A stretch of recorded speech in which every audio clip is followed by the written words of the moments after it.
दोन जीवांचं प्रेम. आहा. आयुष अवनी. पार्ट आहे 465. ओके. पार्ट 464 मध्ये बघितलं होतं आपण. आयुषला एक मुलगा अवनीसोबत रिलेशनमध्ये होता असं चॅट्सचे स्क्रीनशॉट दाखवतो, ज्यामुळे आयुष खूप विचित्र वागत असतो अवनीसोबत.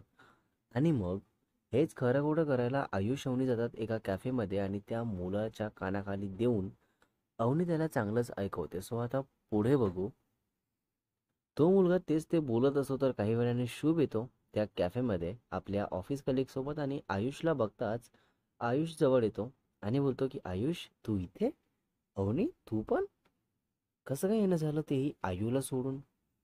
आयुष लगेच उठतो आणि बोलतो की शुभ प्लीज आपण नंतर बोलू, मला आता काही बोलायचं नाही आहे तुझ्याशी.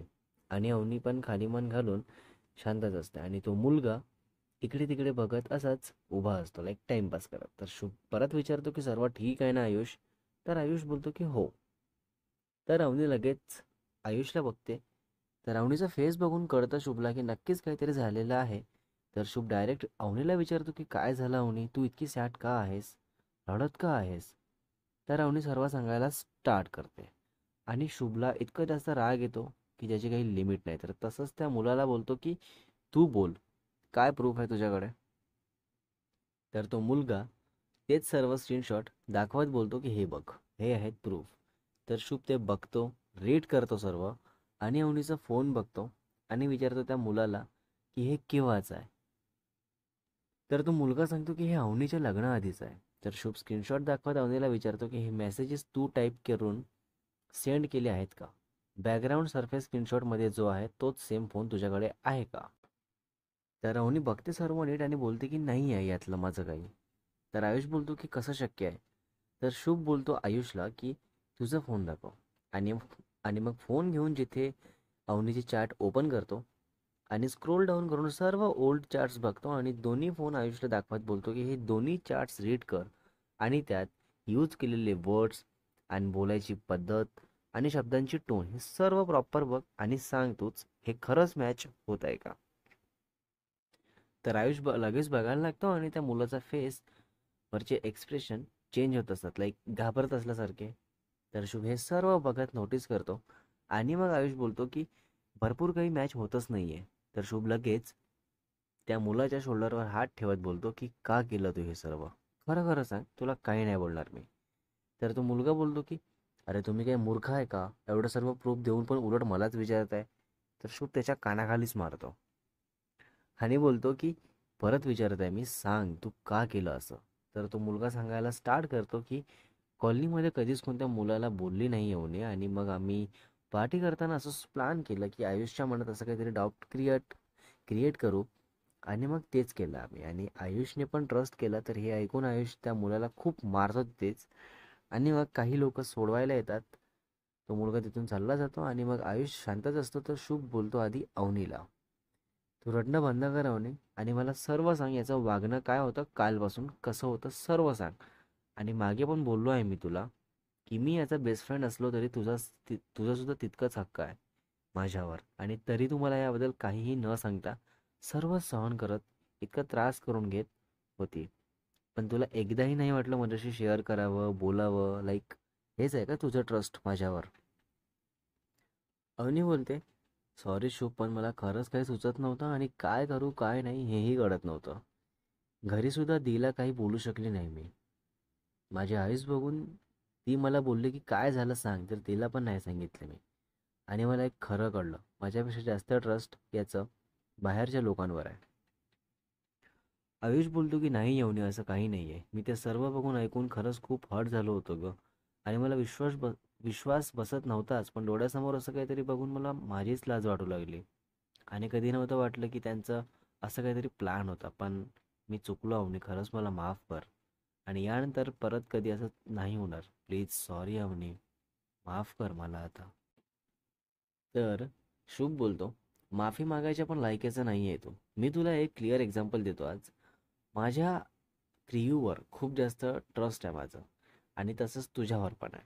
माझ्यासमोर जर तू कधी असले चॅट्स वगैरे घेऊन येऊन बोलला नाही की तुझी क्रिया बघ, आधी माझ्याशी बोलली होती वगैरे असं, तर तू चांगलंच मार तर खाणारच. पण मी क्रियाला फक्त शब्द विचारणार की बेबी हे असं असं बोलणं ऐकलं मी तर खरं आहे का?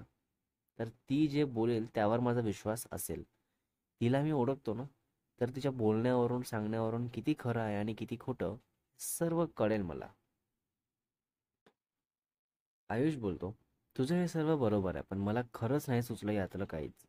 आणि खूप इझिली ट्रस्ट करून गेलो त्यांच्यावर, पण हे चार्ट्स कसे काय त्या लोकांनी बनवले हे नाही कळलं मला. आणि प्लीज अवनी, तू बोल ना काहीतरी. शुभ बोलतो, चार्ट्स बनवता येतात, सर्व येतात, तू नको मला मूर्खात काढू. आता हे सर्व बोलून आणि तुला कितीही रिअलाईज होत असेल तुझी चूक, तरी अवनी तू याला माफ करायचं नाही आहे. जसा हा तुला त्रास देऊन रडवला आहे ना, तसंच तू द्यायचं आहे आता. आणि घरी आल्यानंतर मी तुला घ्यायला येणार आहे क्रियासोबत राहायला फॉर 2 days. बाकी तुझ्या सासू आईसोबत बोलून घेतो मी. प्रिया, मी, तू, आयुनी, बस याला खरंच नाही घेणार माझ्या घरात. आज माझ्या नजरेतून पूर्णपणे उतरला आहेस तू.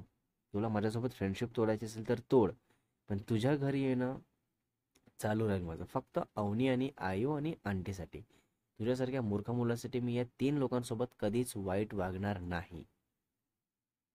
आयुष रडायला लागतो, तर अवनी लगेच जवळ घेत बोलते की प्लीज आयुष स्टॉप क्राईंग. तर लगेच शुभ बोलतो की बघ तिचं प्रेम, इतकं हर्ट केलं तू तिला आणि इतकं रडवलं, तरी तुझे अश्रू बघून कसं लगेच जवळ आले. याला बोलतात प्रेम, ट्रस्ट, पण यातलं तुला काही नाही करणार. तर आयुष बोलतो की तुला मारणार आता मी जर असंच टोचून बोलत राहिला तर. तर यावर अवनी बोलते की हां, तुम्ही दोघे राहिले होते फाईट करायचे तर करून घ्या. तर शुभ बोलतो की याला असंच उचलून फेकतो का तू, हो बोल फक्त. तर अवनी बोलते की शट अप, बिलकुल काही गरज नाही आहे हां. Just no fights.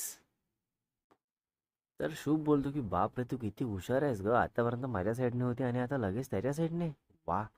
तर अवनी बोलते की झाली असेल मस्करी मज्जा करून, तर चला निघायचं का आता? तर शुभ बोलतो की थांब ना, काहीतरी खाऊन पिऊन जाऊया. तर अवनी बोलतो की नको शुभ, आयु एकटी आहे दी जवळ, सो आम्हाला जायला हवं. तर शुभ बोलतो की आयु काय करत आहे विचार तुझ्या दीला. तर अवनी कॉल करून विचारते की आयु काय करत आहे ग दी. तर ते सांगतात की झोपली ग ती आत्ताच. तर अवनी ठीक आहे बोलून कॉल कट करते आणि मग बसतात तसंच ज्यांना जे हवं ते ऑर्डर करून. आणि मग सगळे असंच नॉर्मल बोलत असतात, गप्पा मारत असतात. शुभसोबत असलेला कलिक पण असतो, तर आयुष बोलतो त्याला की याची फाईट्स वगैरे बाहेर भांडणं वगैरे बंद आहे का, की चालूच आहे? तर तो कलिक सांगतो कि क्रिया मैम आए हैं तब से बंद है, क्योंकि उनके मैसेजेस कॉल्स चालू रहते, फिर भी परसों की पार्टी में हुआ था थोड़ा, फिर घर जाने के बाद क्रिया मैम ने अच्छे से सब निकाला है सर का. तर सगळे हसायलाच लागतात. तर शुभ बोलतो आयुषला की अरे तुझी ती बॉस जरा जास्तच क्यूट आहे म्हणे, ती आयुषी, तर तिचा नंबर दे ना. तर आम्ही लगेच शॉक होऊन बोलतो की ए शुभ, काय चाललंय तुझं? नाटकं करू नको, देते मीच एक गालावर आणि क्रियाला पण 3-4 द्यायला सांगते वेगळे. उगाच फालतूपणा करायचा नाही हा प्लीज, मला बिलकुल नाही आवडत. शुभ बोलतो जस्ट किडिंग, तू होती पुढे बसून म्हणून जाणून बोललो मी असं. आणि तुला माहिती आहे क्रिया आधीसारखी बिच्चारी वगैरे राहिलेली नाही आहे. माझ्यापेक्षा जास्त हुशार स्मार्ट झाली आहे ती ऑफिस जॉईन केल्यापासून. सर्वांसोबत बोलणं बसणं होतं तर जरा जास्तच स्मार्ट अँड मॅच्युअर झाली आहे. काही चुकलं माझं किंवा काही झालं तर त्याच सेकंडला ऐकावून सरळ करते मला. आणि आधी सर्व समजून घेऊन मला हवी ती मनमानी करू देत होती. But now no. अवनी बोलते व्हेरी गुड क्रिया, तुला तीच सरळ करू शकते आणि सेकंड मॉम आहे. यांच्या व्यतिरिक्त कोणीही काहीही बोलू दे तुला लगेच ऐकावून बाजूला होशील, पण इथे या 2 मॅम पुढे असं काही एक चालणार नाही आहे. कळलं का? तो मग असंच गप्पा मारा सर्वांचं सर्व खाऊन झाल्यानंतर शुभ बिल मागवतो. तर आयुष बोलतो की अरे थांब मी देतो. तर शुभ बोलतो की अरे काही होत नाही थांब. तर असंच करता करता अवनी आपलं कार्ड देऊन देते. तर शुभ बोलतो त्याला की वो कार्ड से पेमेंट मत लेना. तर तो लगेच अवनीला परत देतो आणि मग आयुष देतो कार्ड. तर अवनी बोलते की शुभ थांब, आयुषला पे करू दे. जास्तच हौस होते ना खरं खोटं करायची, सो करू दे यालाच पे. आणि मग ते सर्व झाल्यावर सगळे जातात आपापल्या ठिकाणी परत. घरी परत येताना आयुष बोलत असतो की मी आजपर्यंत बघत आलो ग, कधी पण किती पण घाण सिच्युएशन येऊ दे, नेहमी हा शुभ तिथे येऊन उभाच असतो. लाईक मी बोलवू दे किंवा नको बोलवू दे, आणि प्रत्येक परिस्थितीमध्ये हा कायम मला सांभाळून घेत आला आहे.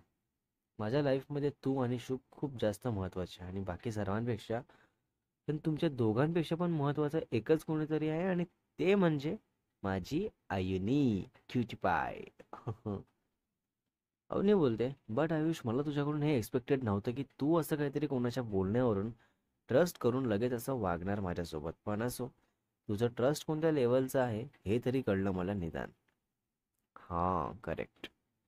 आयुष बोलतो, ड्रिंक करून माणूस खरा बोलतो हे ऐकलं होतं मी, म्हणून त्यांच्या बोलण्यावर आणि चॅट्सच्या स्क्रीनशॉटवर ट्रस्ट केलं. बाकी तुझ्याबद्दल मनात काही डाऊट नव्हताच, पण हे सर्व बघून हर्ट झालो ग मी. लाईक सुचत नव्हतं, इतकं ब्लँक झालो होतो. बट प्लीज ते सर्व सोड आता, आणि परत असं कधी चुकून पण नाही होणार, हे प्रॉमिस आहे माझं तुला. गुड. सो मग काही वेळाने दोघेही घरी पोहोचतात आणि मग आत जातात आणि बघतात सर्वांसोबत हॉलमध्ये तर दोघांनाही असं हॅप्पी बघून श्रीयूची मम्मा खूप जास्त हॅप्पी असतात, बिकॉज त्यांच्यात काहीतरी झालं आहे भांडण टाईप, हे फक्त त्यांना माहिती असतं, सो म्हणून. आणि मग आई होते आपल्या पप्पाजवळ आणि विचारते की माझ्यासाठी काय आणलं तुम्ही. तर आयुष बोलतो की अगं बीबी, तुझ्यासाठी घेतच होतो काहीतरी, पण शुभ अंकल आहे ना, ते नको बोलले, मग जबरदस्ती मला असंच पाठवलं, तर काही नाही आणलं मी तुझ्यासाठी. हां, आता काही खरं नाही. तर हवीने बोलते, ओफो, पप्पा असं का बोलले असेल ते, त्यांना मी नाही आवडत का आता. मम्मा तू सांग ना, शुभ अंकल का केलं असेल असं. आधी मी छोटी असताना तर भरपूर काय आणायचे ना, मग आता स्वतःच कसं काय नाही बोलले मम्मा. प्लीज सांग ना. गो हो ग. अवनी लगेच कॉल करते शुभला आणि स्पीकरवर टाकते फोन आणि आयुनीला देते आणि सांगते की घे, बोलून घे तूच आणि विचारून घे तुझे सगळे डाऊट्स. तर आयुनी लगेच तो फोन घेते. Oh my God, next part is coming soon guys. काय करणार आता. बट 466 मध्ये बघू. आता शुभ कॉल रिसीव्ह करताच काय बोलतो आयूला, आणि आयू काय काय विचारते आणि कशी विचारते, आणि पुढे काय काय बघायला मिळेल स्टोरीमध्ये, तेही बघू. सो रायटर अँड एडिटर शुभ वासेकर.